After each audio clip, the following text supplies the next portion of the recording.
En la voluntad del Señor, esta mañana vamos a considerar la palabra del Señor.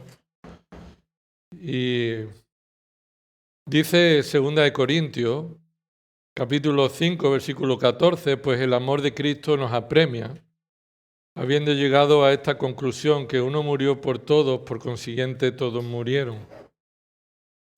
Y por todos murió para que los que viven ya no vivan para sí, sino para aquel que murió y resucitó por ellos. Dios salva a los que Él ha escogido desde la fundación del mundo por medio de la obra redentora del Hijo, para que los que somos redimidos vivamos para Él. Y Dios continúa obrando en la historia y en el mundo por medio de la Iglesia.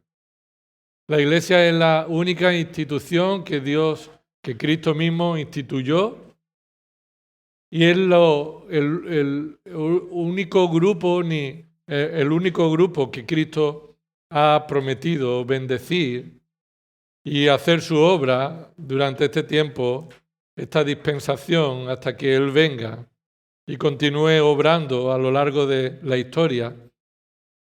Así que tú y yo formamos parte de la Iglesia, y es por medio de formar parte de la Iglesia que participamos en la obra de Dios. Participamos en la obra que Dios está haciendo. Así que el título de esta mañana, de esta predicación, es La obra de Dios en tu vida.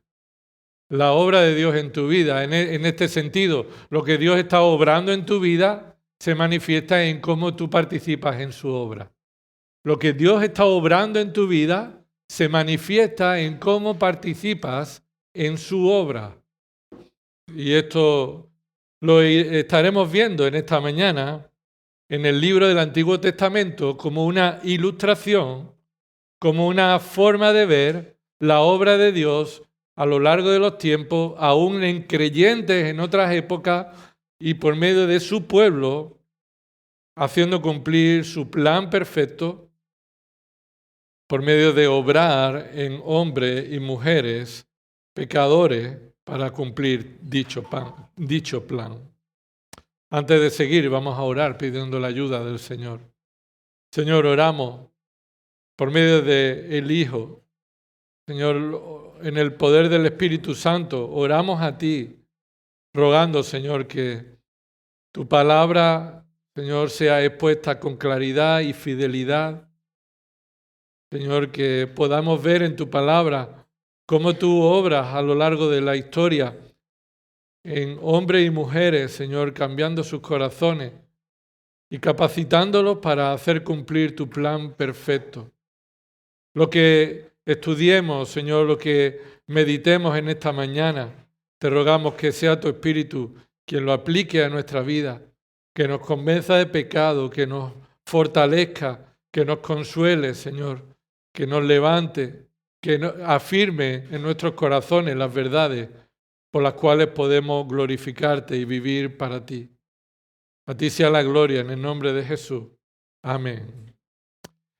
El libro de Nehemías, no sé si ya estáis ahí, pero unas breves palabras de introducción sobre este libro y su contexto histórico.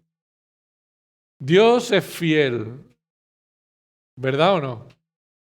Pero Dios es fiel aún para cumplir la disciplina y el juicio que promete y que ha anunciado a su pueblo Israel. Y es porque Dios es fiel para cumplir el juicio que Él trajo a asirios, al pueblo asirio y al pueblo babilónico para disciplinar a Israel y disciplinar a Judá. Estos habían desobedecido a Dios.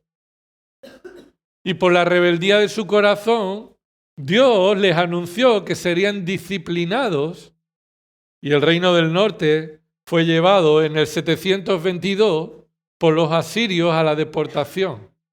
En el 722 a.C., el pueblo asirio conquista las 10 tribus del norte y se la llevan en deportación a Asiria, más al norte, y por tanto estas tribus desaparecen, se dispersan por el territorio. Estas tribus nunca vuelven a ocupar de nuevo el terreno que pertenecía.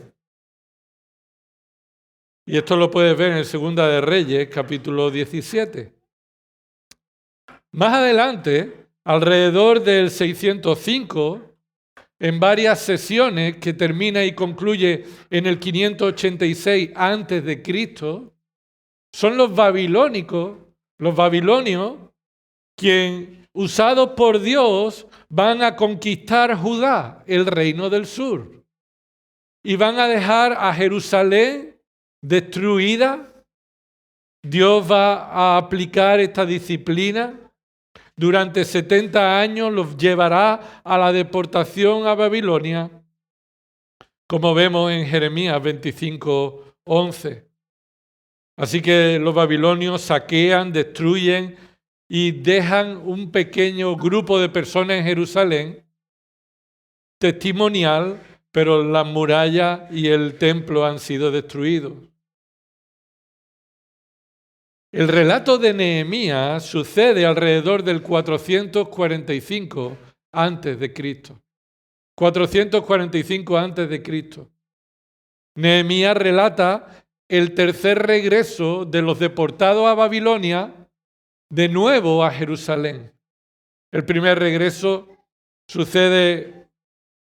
y segundo regreso sucede con Esdras, y lo vemos ahí en el libro de Esdras, cómo el pueblo vuelve y reconstruye el templo, y de nuevo con Zorobabel vuelve otro grupo de personas, reconstruyen el templo, y el tercer regreso sucede con Nehemías. Nehemías es el tercer grupo que vuelve a Jerusalén de la dispersión o de la conquista, que fueron deportados a Babilonia. El libro de Esdras comienza con un decreto, el decreto de Ciro. Ciro, rey de Persia, estableció el regreso del pueblo de Dios a Jerusalén para construir la casa de Dios en el 539 a.C. Y ahí, en esta carta, en este libro, Nehemías relata el tercer regreso para reconstruir el muro alrededor de Jerusalén. Así que estamos en el 445 a.C. Los muros de la ciudad que fue conquistada fueron destruidos y se reconstruyen. Y esta reconstrucción de las murallas de una ciudad se consideraba en aquella época una amenaza para la administración persa. Que Jerusalén construyeran los muros era una amenaza y podía considerarse como una rebelión contra los persas, que eran los que habían conquistado a los babilonios. Solo en un confidente cercano del rey de Persia se podía confiar para tal operación, para construir los muros de Jerusalén. Y es que Dios levantó a Nehemías para esta labor, para llevar a cabo una de las responsabilidades de mayor confianza en el imperio. Y no por casualidad, Nehemías era el copero y el confidente del rey. Recuerda que ser el copero era aquel que estaba junto al rey probando su comida antes de que el rey la tomara, para evitar que el rey pueda ser envenenado. Antes de comer esa comida, una persona de confianza tenía que probar la comida, y si estaba envenenada, esa persona moriría antes de que el rey pudiera ser envenenado. Así que Nehemías era el copero del rey, el que tenía la confianza del rey para saber que no iba a entrar en un complot para asesinarlo, alguien que iba a estar dispuesto a tomar de la comida del rey y morir si alguien quisiera asesinar al rey. Así que el rey Atarjerje, el rey persa, que por cierto fue influenciado por la reina Esther, y eso lo puedes leer en el libro de Esther, Tenía entonces Nehemías la ventaja para poder ser usado por Dios para reconstruir estas murallas. Así como José, como Esther, como Daniel, Nehemías había alcanzado un papel significativo en el palacio que en ese entonces gobernaba el mundo antiguo. Los persas habían conquistado todo el mundo que se conocía en aquella época. Y esa posición de Nehemías, a partir de la cual Dios lo podía usar para guiar a la reedificación del templo, es la forma en la que el Señor utilizó para que el reino persa apoyara esta labor. En el libro de Nehemías, hermanos, podemos observar principios espirituales de cómo participar en la obra de Dios para que se cumpla su plan. Cómo participar en la obra de Dios para que se cumpla su plan. Y estas son 8 verdades que vamos a estudiar en el libro de Nehemías brevemente, de cómo debemos participar en la obra de Dios para que el plan de Dios se cumpla. Dios va a hacer cumplir su plan por medio de la iglesia. ¿Y cómo debemos nosotros participar en el plan de Dios? Vamos a ver el testimonio en el libro de Nehemías de cómo debemos participar en el plan de Dios. En primer lugar, la obra de Dios comienza en el corazón. La obra de Dios comienza en el corazón. Eso es lo que vemos en el capítulo 1. Observa Nehemías, capítulo 1. Palabras de Nehemías, hijo de Acalías. Aconteció que en el mes de Quisleu, en el año 20, estando yo en la fortaleza de Susa, vino Hanani, uno de mis hermanos, con algunos hombres de Judá. Y observa, dice, y les pregunté por los judíos, los que habían escapado y habían sobrevivido a la cautividad, y por Jerusalén. Y paramos ahí un momento. Los ministerios y el servicio, nuestra participación en la obra de Dios por medio de la iglesia, en nuestro tiempo, comienza por la obra de Dios que está haciendo en tu corazón. No puedes participar para la gloria de Dios en la obra que Él está haciendo por medio de su iglesia si Dios no ha comenzado esa obra en tu corazón. Lo que Dios obra en tu corazón te capacita y te permite participar en la obra de Dios a través de su iglesia. ¿Y cómo muestra Dios que está obrando en el corazón de Nehemías? Observa el versículo 2. El corazón en el que Dios está obrando tiene las prioridades correctas. Dios ha obrado en el corazón de Nehemías y podemos verlo por sus prioridades. Las prioridades de Nehemías están correctamente colocadas. ¿Cómo lo sabemos? Observa que cuando dice el versículo 2, vino Hanani, uno de mis hermanos, con algunos hombres de Judá, la reacción de Nehemías fue preguntarle por su pueblo, por los judíos que habían escapado y habían sobrevivido a la cautividad, y preguntarle por la ciudad de Jerusalén. Después de 70 años en la deportación, habiendo alcanzado un puesto en el reino persa, que es el que dominaba aquella época, siendo el que está al lado de confianza del rey supremo, Nehemías no tenía puestas sus prioridades en el mundo, en sus fines, en su comodidad. No estaba arraigado a la nueva etapa que Dios le había traído a un reino diferente, a un pueblo diferente. Es decir, a pesar de que Nehemías había alcanzado la mayor posición que un extranjero conquistado podía alcanzar en esa época, Nehemías tenía la prioridad colocada correctamente. ¿Por qué se preocupaba Nehemías? ¿Dónde estaba puesto el corazón de Nehemías? No en sus fines, no en su proyección ni en su trayectoria, en su pueblo, en la ciudad de su Dios. Ahí Nehemías mostró preocupación, interés por las cosas y las promesas espirituales que Dios había dado para con Israel. No estaba aferrado a las cosas del mundo, estaba aferrado a las promesas de Dios que había dado a su pueblo y las que había dado en la ciudad de Dios, en la ciudad de David. Las demás tribus desaparecieron, pero ¿por qué Jerusalén continuaba así? ¿Por qué aún todavía había judíos allí? Nehemías estaba preocupado por su pueblo y por la ciudad de su Dios.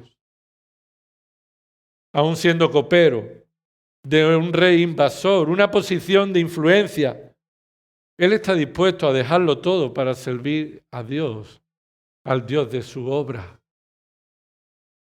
Dios está obrando en el corazón de Nehemías para poner las prioridades adecuadas. Y nuestras prioridades muestran nuestras preocupaciones. Nuestras prioridades muestran nuestras preocupaciones. Podríamos decir, dime de qué te preocupa y te diré cuáles son tus prioridades. Y aquello que nos preocupa es aquello que para nosotros es prioritario. Por eso cuando Nehemías escucha que vienen hermanos de Jerusalén, su preocupación determina su prioridad. Y él estuvo preocupado, quería saber cómo estaba su pueblo y cómo estaba la ciudad de Jerusalén. Nehemías tiene las prioridades correctas al estar preocupado por el plan de Dios, por la obra de Dios. Y esta es la pregunta: ¿qué nivel de preocupación tiene tu corazón? ¿Cuáles son las preocupaciones de tu corazón? ¿Estás preocupado por la obra de Dios o estás preocupado por las cosas de este mundo? ¿En qué orden de prioridades está en tu vida participar en la obra de Dios? Y eso va a determinar cómo Dios está obrando en tu corazón. ¿Cuáles son las prioridades de tu corazón? ¿Te preocupan las necesidades de la iglesia local? ¿Te preocupa cómo llevar a cabo el ministerio de Cristo para predicar el Evangelio y para servirnos unos a otros? Es la iglesia y la obra de Dios por medio de nosotros en la iglesia tu prioridad. ¿Cómo deberíamos estar preocupados o interesados por situaciones de otros hermanos en la iglesia? ¿Es tu preocupación lo que le sucede a otro hermano en la congregación? Dios nos ha dado el privilegio, hermano, el regalo de formar parte de su familia. Dios nos ha dado el regalo y la bendición de ser parte de su iglesia. Y por eso no podemos descuidar la prioridad de esta bendición. Y sobre todo, Dios es lo primero. El testimonio de Dios en tu vida, en tu familia, viene después, y después cómo tú y tu familia sirven en la iglesia es a continuación. Pero en muchas ocasiones esto no sucede. Ni Dios es lo primero, ni tu familia es lo segundo espiritualmente y proveerle de una manera adecuada de sus necesidades. Y por supuesto después la prioridad de la iglesia queda relegado en muchas situaciones a cuestiones secundarias. Si me sobra tiempo, si me sobra dinero, si me sobra preocupación, entonces daré lo que me sobre al Señor en su obra. Esta no fue la actitud de Nehemías. Nehemías tenía las prioridades correctas. La falta de preocupación de participar en la obra de Dios, en la iglesia local, en conocer cómo podemos servirnos, ayudarnos, cómo podemos colaborar, muestra una carencia de nuestro corazón. Y muestra que nuestras prioridades están desordenadas. Así que vemos que la obra de Dios comienza en el corazón y vemos un corazón en el que Dios obra, tiene las prioridades ordenadas, pero observa que también un corazón en el que Dios obra depende del Señor en oración. No dice, aquí estoy yo soy capaz, tengo influencia, tengo poder, yo sé cómo arreglar esto. Sino observa lo que dice el versículo 4. Capítulo 1, versículo 4. Versículo 3, perdón. Y me dijeron, el remanente, los que sobrevivieron a la cautividad allí en la provincia, están en gran aflicción y oprobio. Y la muralla de Jerusalén está derribada y sus puertas quemadas a fuego. ¿Cuál fue la reacción de alguien que Dios está obrando en su corazón para usarlo para su obra? Versículo 4. Cuando oí estas palabras, observa ahí esa lista. Me senté y lloré e hice duelo por algunos días y estuve ayunando y orando delante del Dios de los cielos. Un corazón que Dios está obrando es un corazón que responde en oración, en dependencia, en oración, para participar de la obra de Dios. Participar en la obra de Dios es imposible hacerlo para su gloria si no es en dependencia de oración. Y cuando Nehemías, recibe estas malas noticias, están en oprobio y la muralla derribada y las puertas quemadas, él muestra este dolor y esta dependencia en oración al Señor. Me senté, eso se refiere a que paró de hacer lo que estaba haciendo, tomó un tiempo para meditar en estas implicaciones, en estas necesidades, en esta situación. Lloré porque él comprendía el dolor, él sentía el dolor que significaba que el pueblo de Dios no estuviera dando el testimonio que Dios merece, sino que el pueblo de Dios por su pecado esté sufriendo esta disciplina. Hice duelo, es decir, él estaba meditando en estas consecuencias por el pecado. Él estuvo ayunando, él dejó de hacer cosas. No solamente dejó de comer, el ayuno no significa solamente dejar de comer, sino dejó de hacer las cosas cotidianas. ¿Para qué? Dice, ayuné y oré, para dedicarse a la oración. Así que un corazón en el que Dios está obrando para usarlo para la obra de Dios, depende del Señor en oración. Y además conoce al Dios que obra. Conoce al Dios que obra. Conoce el Dios que está obrando. Observa el versículo 4, dice, oró delante del Dios de los cielos y dije.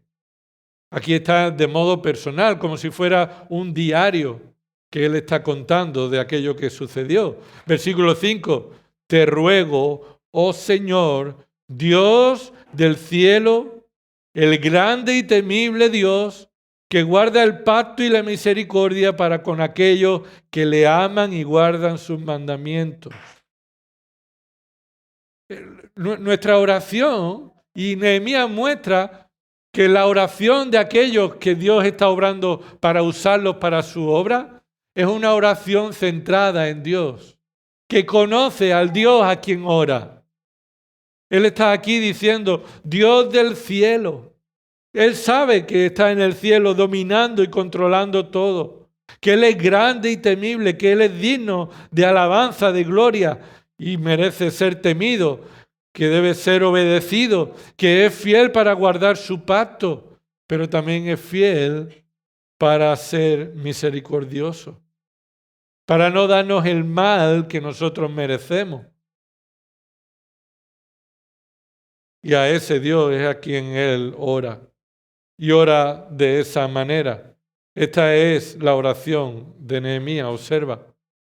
Versículo 6, que estén atentos tus oídos y abiertos tus ojos para oír la oración de tu siervo, que yo hago ahora delante de ti, día y noche por los hijos de Israel, tus siervos, confesando los pecados que los hijos de Israel hemos cometido contra ti, Sí, yo y la casa de mi padre hemos pecado. Observa esta confesión de pecado que va más allá de lo que él realmente es responsable. Escucha, Israel está siendo disciplinado por un pecado que cometieron los padres de Nehemías, pero no Nehemías. No directamente Nehemías. ¿Por qué 70 años estuvieron en la deportación? Porque son los años que a lo largo de los siglos Israel no dejó descansar a la tierra en su barbecho. Así que 70 años vais a dejar descansar la tierra de todo lo que no habéis dejado descansar. No habéis confiado en que yo proveeré en el año de barbecho, así que ahora la tierra va a descansar. Los pecados que Israel está siendo disciplinado, Nehemías se sentía responsable. Reconocía que él mismo habría participado de los pecados que sus antepasados cometieron. Nehemías tiene una conciencia de necesidad de gracia, de perdón, de misericordia. Su oración demuestra su conciencia de pecado. Entonces, no nos usa Dios en su obra aquellos que no tenemos pecado. Dios nos usa en su obra aquellos que luchamos con el pecado en dependencia de la gracia de Dios. Que reconocemos nuestro pecado, nos aferramos a su gracia y nos arrepentimos de nuestro pecado. Que confesamos nuestro pecado delante de Él. Y además lo hacemos de manera concreta. Versículo 7. Hemos procedido perversamente contra ti y no hemos guardado los mandamientos, ni los estatutos, ni las ordenanzas que mandaste a tu siervo Moisés. Y aquí nos está dando una idea de que Nehemías es consciente de cuáles estatutos, cuáles ordenanzas son las que no he observado, no he obedecido. Ha sido concreto en su confesión. Pero versículo 8 le ruega al Señor que se acuerde no de nuestras obras, sino de su promesa, de su palabra, de su fidelidad, de su misericordia. Demuestra que Nehemías ora conociendo la palabra de Dios. Observa el versículo 8. Acuérdate ahora de la palabra que ordenaste a tu siervo Moisés, diciendo: si sois infieles, yo os dispersaré entre los pueblos, pero si volvéis a mí y guardáis mis mandamientos y los cumplís, aunque vuestros desterrados estén en los confines de los cielos, de allí los recogeré y los traeré al lugar que he escogido para hacer morar allí mi nombre. Y así que Nehemías no está exigiendo a Dios que cumpla lo que Dios ha dicho. Nehemías está rogando a Dios que en su gracia y misericordia tenga a bien cumplir aquello que Dios mismo dijo. Nehemías demuestra que es conocedor de la palabra de Dios y reconoce las consecuencias justas de nuestro pecado y reconoce también la misericordia y gracia que Dios ofrece.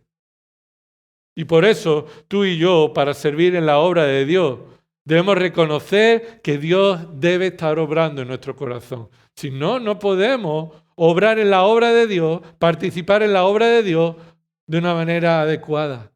No vamos a glorificar a Dios si Dios no está obrando en nuestro corazón y entonces participamos de una manera adecuada en su obra. Así que hemos dicho, en primer lugar, para participar en la obra de Dios, Dios tiene que estar obrando en tu corazón. Y la pregunta es, ¿Dios está obrando en tu corazón? ¿Estás permitiendo que Dios obre en tu corazón? ¿Estás resistiendo a lo que Dios está haciendo por medio de su palabra? ¿Estás poniendo oído a su palabra? ¿Estás examinando tu corazón o estás evitando examinar tu corazón? Participamos del pan y el vino, momento adecuado para examinarse cada uno ¿a quién? A sí mismo. Pero lo tomamos de una manera rutinaria o es otra oportunidad más en la que examinamos nuestra vida. confesamos nuestro pecado, dependemos del Señor, mostramos que nuestras prioridades están bien colocadas o no.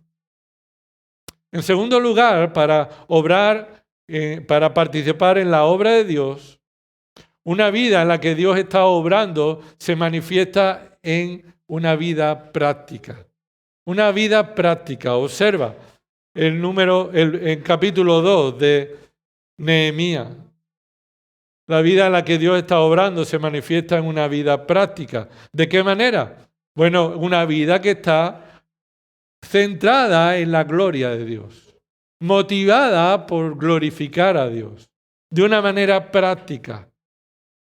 En el capítulo 2, el rey le pregunta a Nehemías, oye, ¿por qué estás triste?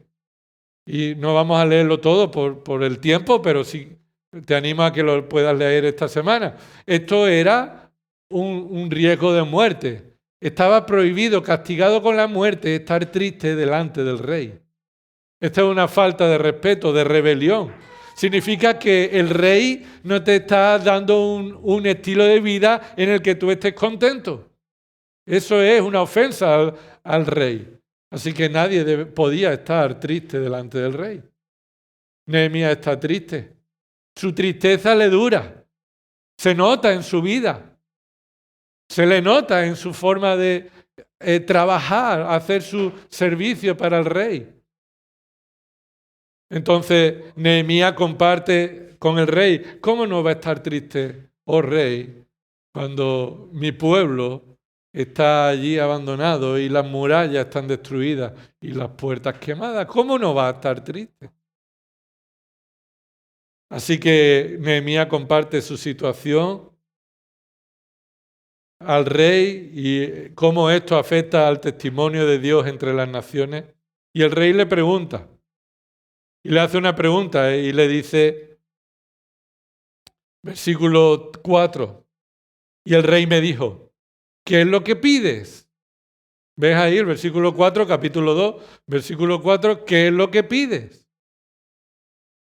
Entonces oré al Dios del cielo, esta es la oración telegrama, el rey me dice que pide y antes de yo hablar oro al Señor. Y versículo 5 dice, y respondí al rey, si le place al rey, y si tu siervo ha hallado gracia delante de ti, envíame a Judá, a la ciudad de los sepulcros de mis padres, para que yo la reedifique. Entonces el rey me dijo, estando la reina sentada junto a él, ¿cuánto durará tu viaje y cuándo volverá? Bueno, no tengo otro copero. Y la reina estaba allí al lado diciendo, si tu copero se va, esto te va a afectar a tu vida. Y el rey se preocupa de cuánto tiempo le va a durar. Pues no lo sé, ¿no? Dice Nehemías, no lo sé. La verdad que he estado tanto tiempo orando, he estado tanto tiempo ayunando, preocupado por la situación, que no me ha dado tiempo a ponerme en práctica. Solo he estado orando. ¿Eso dice Nehemías? No, dice Nehemías, versículo 6, y ¿cuánto durará tu viaje y cuándo volverá? Y le agradó al rey enviarme y yo le di un plazo fijo. Es más, dice el versículo 7, y le dije al rey, si le agrada al rey, que se me den cartas para los gobernadores de las provincias más allá del río, para que me dejen pasar hasta que llegue a Judá. Y una carta para Asá, guarda del bosque del rey, a fin de que me dé madera para hacer las vigas de las puertas y de la fortaleza que está junto al templo, para la muralla de la ciudad y para la casa de la cual iré. Y el rey me lo concedió. Escucha, hasta aquí. ¿Nehemías solamente oraba? No. Nehemías sabe cuánto iba a tardar, las cartas que necesitaba para poder pasar por allí, la madera que iba a necesitar. Así que Nehemías oraba, pero después también hacía su labor. Daba los pasos necesarios para participar en la obra a la cual Dios le estaba llamando a hacer. Así que orar no significa no seguir dando los pasos adecuados para buscar la voluntad del Señor. Posiblemente esa oración que Nehemías hizo cuando el rey le dijo, ¿qué pide? Posiblemente, esto es una sugerencia que algunos hacen y coincido, sería, gracias Señor. Gloria a ti, Señor. Porque ha estado tiempo preparándose, ha estado tiempo para ver cuándo Dios proveería de la oportunidad para empezar la obra. Y el rey y Dios obró. Pero observa que una vida en la que Dios está obrando está centrada en glorificar a Dios, en la gloria de Dios. Observa ahí, ¿por qué le concedió el rey todo lo que le pidió? ¿Por qué? Versículo 8.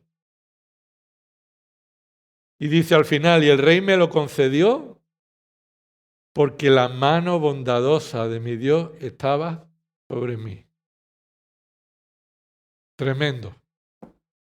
Tremendo que Nehemías dé el testimonio de quién está obrando, de quién depende toda nuestra vida. Participamos en la obra de Dios sabiendo que es Él quien está obrando con su mano bondadosa sobre los hijos que están buscando su gloria, buscando en fidelidad la palabra de Dios. Atribuir el éxito como resultado de orar en la voluntad de Dios no trae gloria a Nehemías, sino glorifica a Dios. Nehemías atribuye el éxito a la respuesta de su oración, no a su fidelidad como Nehemías, sino a que la mano bondadosa de Dios está sobre él. Yo te pregunto, ¿tú ves la mano bondadosa de Dios en tu vida? ¿Estás dispuesto a reconocer que lo que sucede en tu vida es por causa de la mano bondadosa de Dios? Una vida en la que Dios está obrando manifiesta en la práctica que todo lo que sucede y es capaz de hacer es porque Dios es quien está obrando. Es porque es su mano bondadosa la que tiene el mérito. Él nunca se atribuye el mérito, ni busca la gloria del hombre. Nehemías no dice, claro, yo tenía tantos contactos por ser el copero, que cómo no. No, la mano bondadosa de Dios estaba sobre mí. Esto glorifica a Dios. Cuando en nuestra dependencia, en oración, y Dios responde conforme a su voluntad, tú y yo reconocemos que esto es la mano de Dios obrando. Esto mismo sucede en nuestra vida, hermano. Glorificamos a Dios cuando reconocemos su mano bondadosa, dirigiendo los eventos, sosteniéndonos en las dificultades, proveyendo en las necesidades, confiando en su palabra, dándonos la sabiduría. Y yo te pregunto, ¿cómo estamos glorificando a Dios como iglesia? No solamente como vidas individuales, sino como iglesia. ¿Estamos dispuestos a glorificar a Dios reconociendo que Él está al control de todas las cosas, que Él es quien nos debe dirigir? Él es el que debe abrir y cerrar, Él es el que debe proveer, Él es el que está obrando, que la obra es suya. Es para su gloria que participamos de la obra de Dios en su iglesia, o es para la gloria de los hombres. Para la iglesia, para la gloria de una iglesia en concreto, pero no para la gloria del Dios de la iglesia. Estamos reconociendo su mano bondadosa sobre nosotros. Que lleguemos a esta fecha y todavía no tengamos local, ¿tú crees que está fuera de la mano de Dios bondadosa? O que el Señor esté guiándonos y ahora proveyendo y mostrando que hay una posibilidad en este local. ¿Crees que es la mano de Dios bondadosa? Estamos orando para ver su mano obrar. Estamos participando activamente en lo que Dios está haciendo. Porque la obra de Dios comienza en el corazón. Formamos parte de una iglesia por lo que Dios ha empezado en nuestro corazón. Y aquello que hagamos en su iglesia dependerá de cómo dejemos que Dios obre en nuestro corazón. Y un corazón en el que Dios está obrando lo va a manifestar en su vida práctica atribuyéndole a Dios toda la gloria. Nehemías glorificaba a Dios en cómo animaba a los demás también para comportarse en la obra de Dios. Observa cómo Nehemías animó a los demás para participar en la obra de Dios. Capítulo 2, ya después de que le ha dado cartas Nehemías ha ido a coger la madera y pasó por una fuente y pasó por lugares y le dejaron pasar. Observa lo que dice el versículo 17 cuando llega allí. Entonces, versículo 12. Cuando llega a Jerusalén, 11, y llegué a Jerusalén, estuve allí 3 días. Y dice, y me levanté de noche, y yo y unos pocos hombres conmigo, pero no informé a nadie lo que Dios había puesto en mi corazón que hiciera por Jerusalén. Y no había ningún animal conmigo, excepto el animal sobre el cual iba yo montado. Observa que cuando Nehemías llega allí, no llega con la gloria del que trae las soluciones, sino que por la noche, con algunos que iban con él, empieza a hacer revistas sobre la realidad de cómo está Jerusalén. Pero a los que estaban ya en Jerusalén, a nadie les dijo lo que Dios había puesto en su corazón. Versículo 13, salí de noche por la puerta del valle, hacia la fuente del dragón y hacia la puerta del muladar, inspeccionando las murallas de Jerusalén que estaban derribadas y sus puertas que estaban consumidas por el fuego. Pasé luego hacia la puerta de la fuente y hacia el estanque del rey, pero no había lugar para que pasara mi cabalgadura. Es decir, estaba tan destruido que no era capaz de pasar. Y entonces, versículo 15, y subí de noche por el torrente e inspeccioné la muralla. Entonces entré de nuevo por la puerta del valle y regresé. Los oficiales no sabían dónde yo había ido, ni qué había hecho, ni tampoco se lo había hecho saber todavía a los judíos, ni a los sacerdotes, ni a los nobles, ni a los oficiales, ni a los demás que hacían la obra. ¿Por qué? Porque él debía inspeccionar en primer lugar la realidad y él no llegó para mostrarse a sí mismo como el solucionador, el salvador. ¿Por qué lo sabemos? Versículo 17. Entonces les dije, vosotros veis la mala situación en la que estamos, que Jerusalén está desolada y sus puertas quemadas a fuego.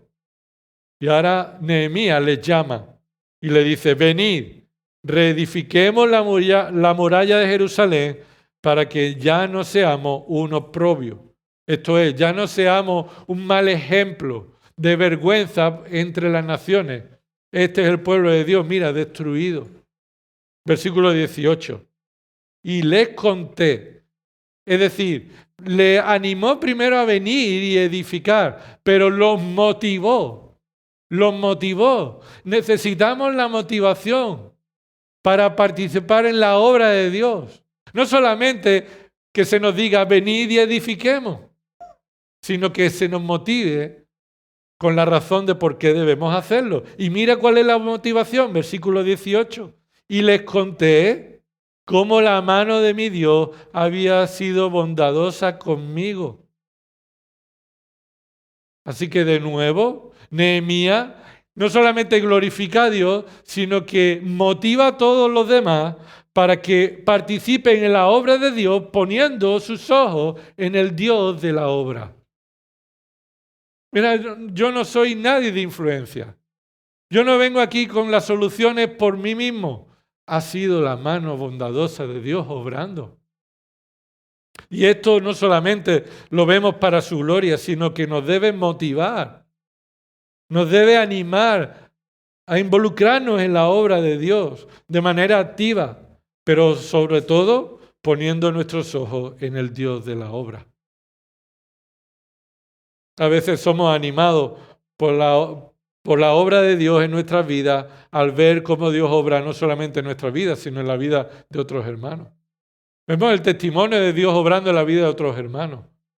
Y eso debe motivarnos, llevarnos a glorificar a Dios y a confiar en el Señor para poder involucrarnos en su obra. ¿En quién confiaba Nehemías para hacer la obra? Mira lo que dice versículo 18. Y también dice, y les conté cómo la mano de Dios, de mi Dios, había sido bondadosa conmigo y también las palabras que el rey me había dicho. Entonces dijeron, levantémonos y edifiquémonos. Edifiquemos. Y esforzaron sus manos en la buena obra. Y entonces, ¿cómo respondieron? Motivados por la mano de Dios, te motiva a levantarte, a depender de Él y decir, vamos a esforzarnos para hacer la buena obra. Pero, versículo 19, pero no todos tienen esta actitud. Dice ahí, versículo 19, pero cuando se enteraron Sanballat, Horonita, Tobías, el oficial amonita, y Gesén, el árabe, se burlaron de nosotros y nos despreciaron y dijeron, ¿qué es esto que estáis haciendo? ¿Os rebeláis contra el rey? Esto era el argumento de construir, reconstruir la muralla de Jerusalén. Se mostraba como una rebelión contra el rey persa. Y esta era la acusación que ellos estaban teniendo. ¿Pero en quién confiaba Nehemías? Versículo 20. Y yo les respondí y les dije, el Dios del cielo nos dará éxito. Por tanto, nosotros, sus siervos, nos levantaremos y edificaremos. ¿En quién tenía puesto Nehemías su confianza? En la protección, en el éxito, en la ayuda, en la autoridad del Dios de los cielos, en el cuidado y en la protección, pero además también en la exclusividad. Escucha, ¿no necesitaban gente o sí necesitaban gente para construir? ¿Sí o no? Bueno, cuanto más gente mejor, ¿no? No. Nehemías no hacía ese cálculo, cuanto más gente mejor. Los que Dios capacite, esos. Mira lo que termina diciendo el versículo 20. Pero vosotros, y a eso se refiere a Sanballat, Horonita, a Tobías el oficial amonita y a Gesén el árabe. Esos eran personas que estaban en Jerusalén y que estaban allí influenciando negativamente. Y le dice, pero vosotros no tenéis parte ni derecho ni memorial en Jerusalén. Es decir, no sois parte de este pueblo y no vamos a contar con vosotros para hacer la obra de Dios. No importa el número, simplemente importa que sea Dios el que está obrando en aquellos que están involucrados. Y que los que están involucrados tengan puesta su confianza en la gloria de Dios, en el Dios de la gloria. ¿Es esta tu realidad? ¿Estás comprometido en que seguir la voluntad del Señor es lo que traerá éxito? ¿Que el éxito es descansar en la voluntad de Dios y andar en lo que Él ha determinado por medio de su palabra? ¿O crees que el éxito es cuanto más mejor?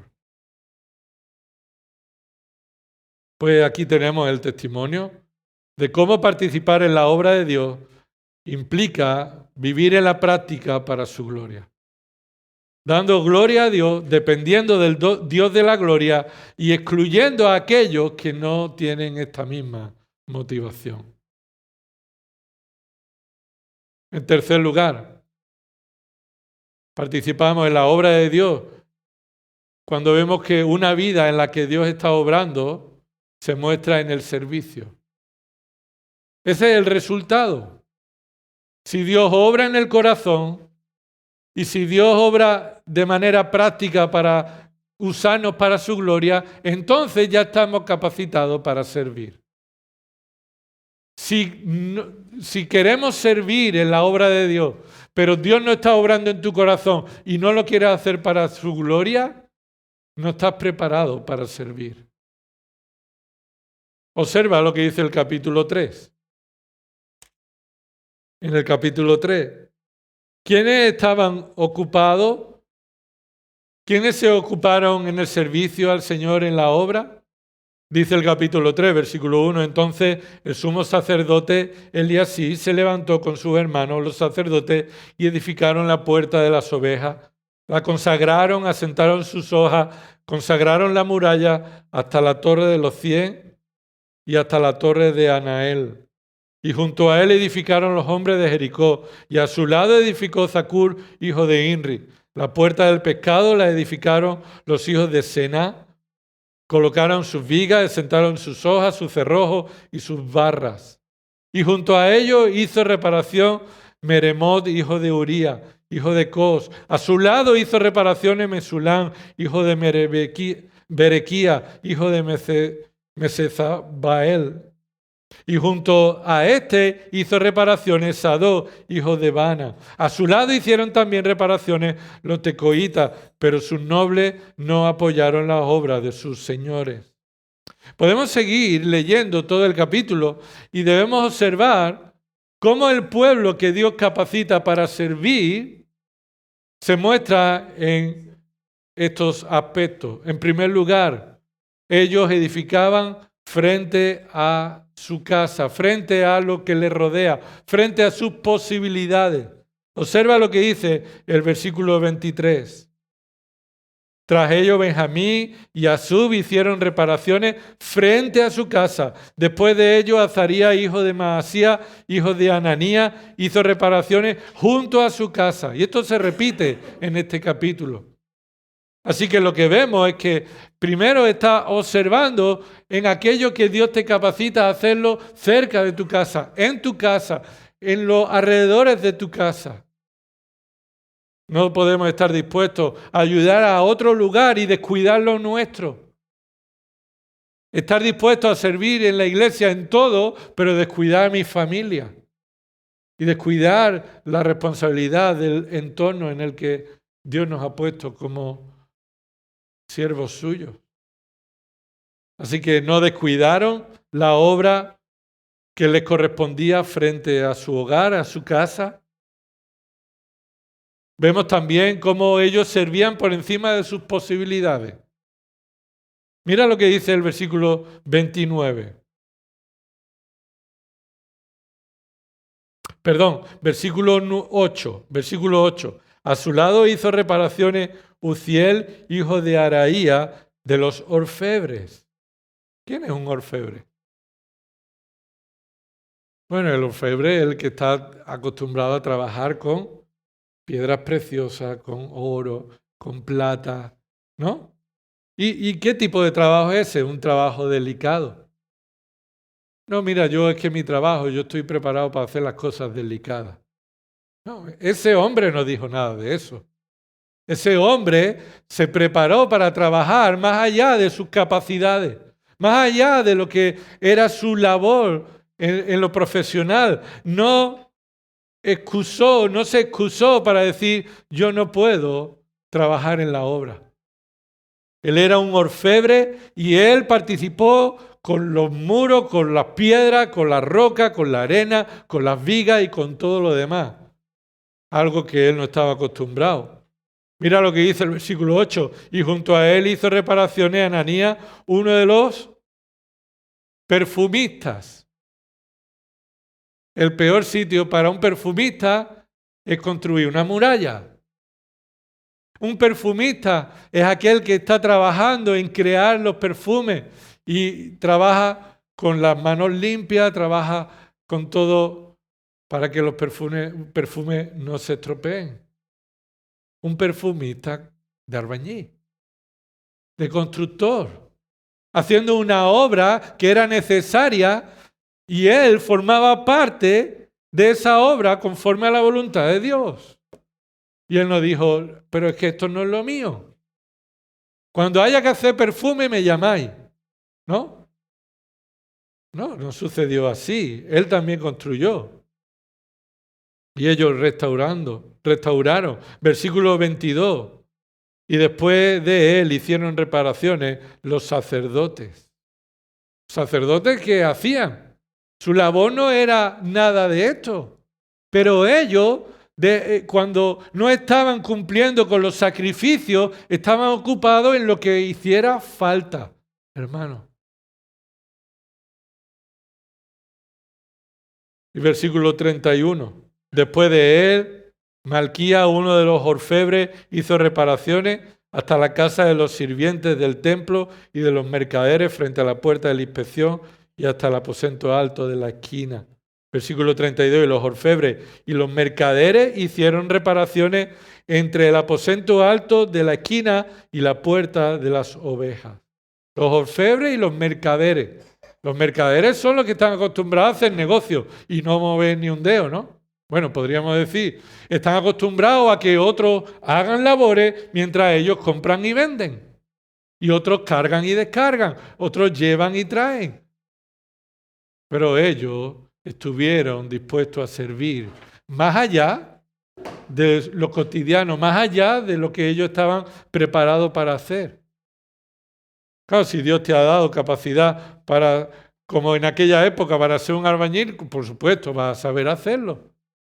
Pero aquel que no estaba capacitado para hacerlo no buscó la excusa para no participar de esta obra. Estuvieron dispuestos a servir. Y esto no significa que los orfebres usaron el dinero para contratar una cuadrilla y que lo construyeran. Ellos participaron físicamente y realmente. Participar en la obra de Dios, estar dispuesto a servir más allá de nuestras posibilidades y también en comunión. Cuando hemos leído antes el capítulo 3, versículo 2, y junto a él edificaron, y dice ahí en el versículo, y a su lado edificó, versículo 4, junto a ellos edificó, y continúa en los versículos, y a su lado y junto a ellos, y a su lado y junto a ellos. Así que todos trabajaron coordinadamente, uno al lado de otro, y hicieron que la muralla se coordinara perfectamente, cada uno a su parcela, pero todos de manera coordinada, en conjunto, en una unidad, en una comunión donde se disfruta la vida de servicio. Esta es la forma en la que el Señor nos llama a que estemos ocupados en la obra que Él quiere que hagamos, con una disposición de servicio en el que Dios está obrando en nuestros corazones para buscar su gloria y servir por encima de nuestras posibilidades, sacrificadamente, podríamos decir. En cuarto lugar, para estar obrando o participando en la obra de Dios, Dios tiene que estar obrando en nuestras vidas. Y una vida en la que Dios está obrando se muestra en cómo enfrentamos las dificultades. Porque vendrán las dificultades, vienen las dificultades. Dice el capítulo 4, y sucedió que cuando Sanballat se enteró de que estábamos reedificando la muralla, se enfureció y se enojó mucho. Y burlándose de los judíos, habló en presencia de sus hermanos y de los ricos de Samaria. Y dijo, ¿qué hacen estos débiles judíos? ¿La restaurarán para sí mismos? ¿Podrán ofrecer sacrificio? ¿Terminarán en un día? ¿Harán revivir las piedras de los escombros polvorientos, aún las quemadas? Hermano, va a venir la oposición, va a venir alguien que se va a oponer a la obra de Dios. Tenlo por seguro. Ahora, el punto es, ¿cómo vamos a responder cuando vengan las dificultades? Y nuestro servicio al Señor en la iglesia, por supuesto, hermanos, no está exenta de dificultades, de problemas, incluso de ataques, de oposición, de opositores. En la forma en la que respondamos a estos ataques y dificultades, demostraremos que es Dios quien está obrando en nosotros para servirle en su obra. ¿Y cómo respondieron ante las dificultades? Míralo en el versículo 4. Oye, oh Dios nuestro, cómo somos despreciados. Devuelve su oprobio sobre sus cabezas y entrégalo por despojo en una tierra de cautividad. ¿Cómo fue la respuesta de Nehemías ante aquellos que lo estaban atacando para hacerlos parar la obra? Nehemías le pide a Dios que oiga, no porque Dios no quiera oír, sino porque Nehemías reconoce que él depende de la protección de Dios y no va a buscar su propia protección. No va a ser él el que se va a proteger. Va a decir, Señor, escucha lo que están diciendo. Y actúa tú conforme a tu voluntad. Devuelve su oprobio. Devuelve sobre sus cabezas el mal que están hablando sobre nosotros. Mira el versículo 3. Tobías el amonita estaba cerca de él y dijo, aún los que están edificando, si un zorro saltara sobre ellos, derribaría su muralla de piedra. ¿Qué significa? Estaban diciendo, mira, lo que están haciendo no vale para nada. Un zorro está acostumbrado a saltar una cerca apoyándose en la parte alta de la cerca. Un salto, apoyarse en la parte alta y continuar. Hasta ahí estaría llegando la altura de la muralla. Y esto lo derriba un zorro que toca con su patita. Al saltar, lo derriba un zorro. No podemos evitar que seamos atacados o que recibamos oposición, pero somos responsables de cómo vamos a responder. Y nuestra respuesta es descansar en la protección de Dios. Decir, Señor, tú escuchas todo esto. Sé tú quien nos defienda. Sé tú quien nos defienda. Versículo 5. No perdones su iniquidad, ni su pecado sea borrado de delante de ti, porque han desmoralizado a los que edifican. Esto sucedió. Lo han desmoralizado. Sí, hermano, a veces caemos en el desánimo. Y a veces por causa de personas que simplemente no quieren que sigamos sirviendo a Dios. Pero nosotros debemos tener puesta nuestra mirada y descansar en que sea el Señor quien obre para que nosotros podamos seguir edificando en dependencia suya. Observa lo que dice el versículo 14. Cuando vi su temor, me levanté y dije a los nobles y a los oficiales y al resto del pueblo, no les tengáis miedo. ¿Por qué? Porque el rey de Persia me ha enviado. ¿No? Dice ahí. No, Nehemías está animando al pueblo, no tengáis miedo. Porque el Señor, acordaos del Señor, que es grande y temible. Y luchad por vuestros hermanos, vuestros hijos, vuestras hijas, vuestras mujeres y vuestras casas. Luchad, pero acordaos de que la victoria depende de quién. El Señor grande, el Señor temible. Es el mismo Señor a quien Nehemías está orando continuamente. Versículo 17. Y los que reedificaban la muralla y los que llevaban carga, llevaban en una mano trabajando en la obra. Y en la otra, ¿qué hacían? Empuñaban el arma. El palaustre y la espada. Esa fue una revista que Charles Spurgeon editó. El palaustre y la espada. Mientras estamos luchando la batalla, estamos construyendo la iglesia de Dios por su palabra, por su espíritu. Pero todo esto confiando en que es Dios quien está obrando. Dice el 17, el versículo 18, cada uno de los que reedificaban tenía ceñida al lado su espada mientras edificaba. Y el que tocaba la trompeta estaba junto a mí. Y les dije a los nobles y a los oficiales y al resto del pueblo, la obra es grande y extensa. Y estamos separados de la muralla, lejos el uno del otro. En el lugar que oigas el sonido de la trompeta, reunidos allí con nosotros. Y nuestro Dios peleará por nosotros. Confiar en la protección del Señor no va reñida de ayudarnos mutuamente. Ayudarnos mutuamente. Estaban unos alejados de otros, Pero cuando eran atacados había uno con la trompeta y la tocaba. Y entonces todos dejaban allí su obra y venían a ayudarse unos a otros para servir al Señor en su obra. Debemos estar dispuestos a descansar en la protección del Señor, pero también estar dispuestos a protegernos, a ayudarnos, a cuidarnos, guardarnos unos a otros, exhortándonos, animándonos en la palabra, recordándonos quién es el Señor, que es el grande y temible, recordándonos por qué Él nos salvó y para qué nos salvó. Así que frente a las dificultades, confiamos en la misericordia de Dios, en sus atributos y en la bendición de ser unos para otros en la iglesia y en la familia. Hermano, una iglesia es lo que cada familia es. Y la iglesia empieza por la casa.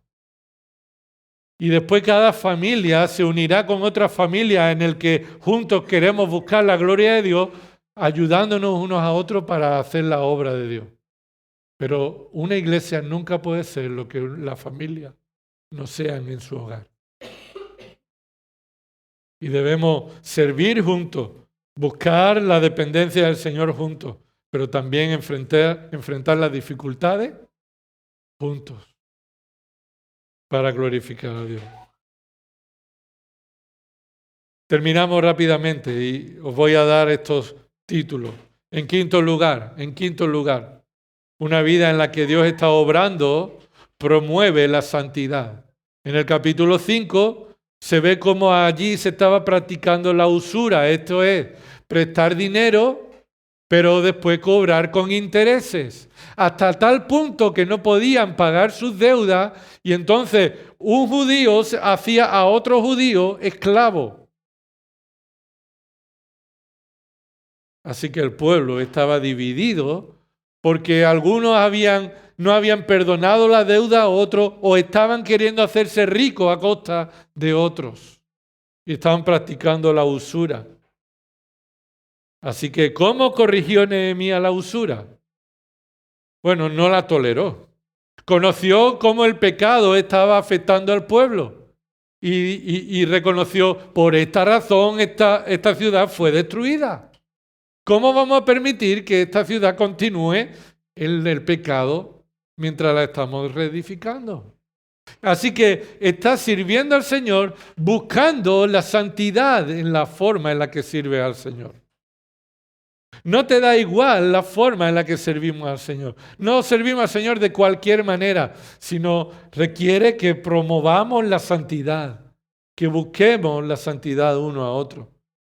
Como gobernador, Nehemías era responsable de administrar los recursos y era responsable delante de Dios de cómo hacerlo. Todo como para el Señor y no como para los hombres, como dice Colosenses 3:17. Mira lo que dice el versículo 6.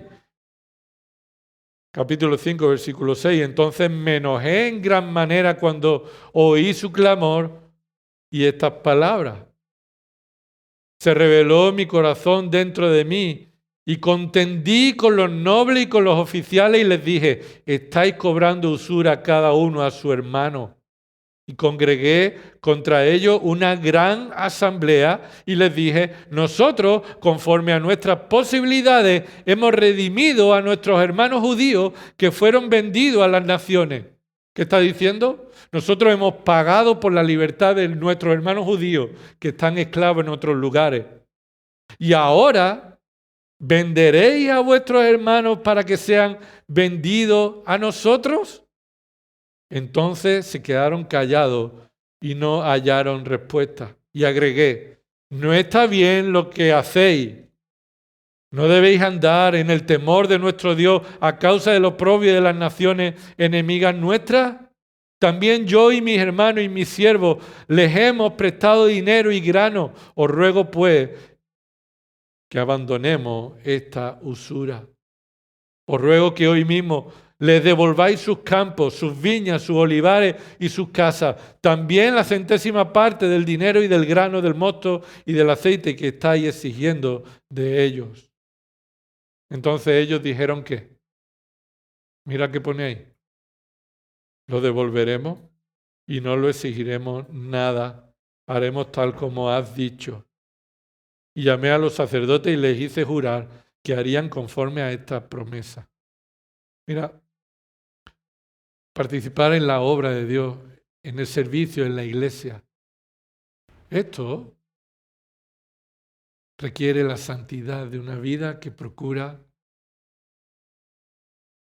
ser limpiado de sus pecados, ser confrontado de sus pecados, abandonar sus pecados y comprometerse delante de Dios de no andar más en este pecado.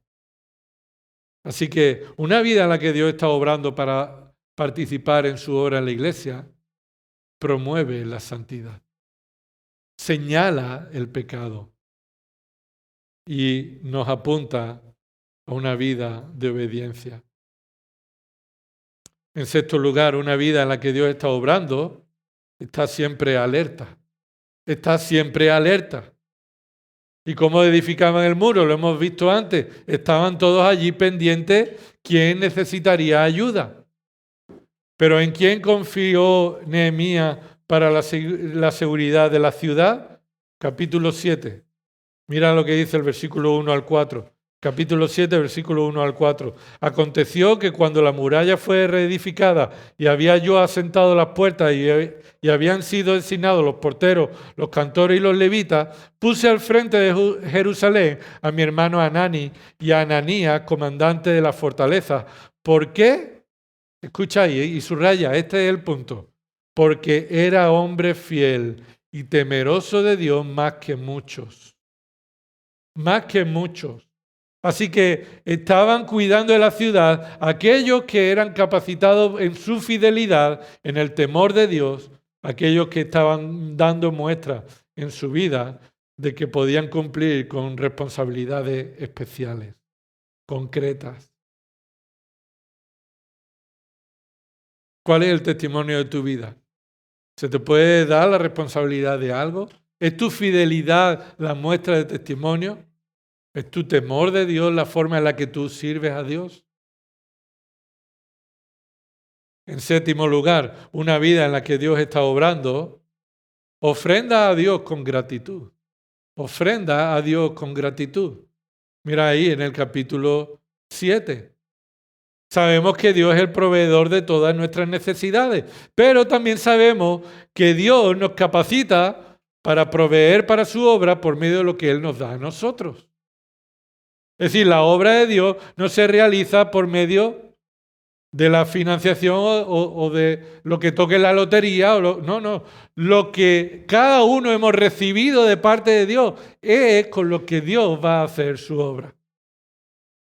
Entonces, nuestra ofrenda es para la gloria de Dios, para que la obra y el ministerio de Dios se cumpla haciendo una buena administración de lo que Dios nos da.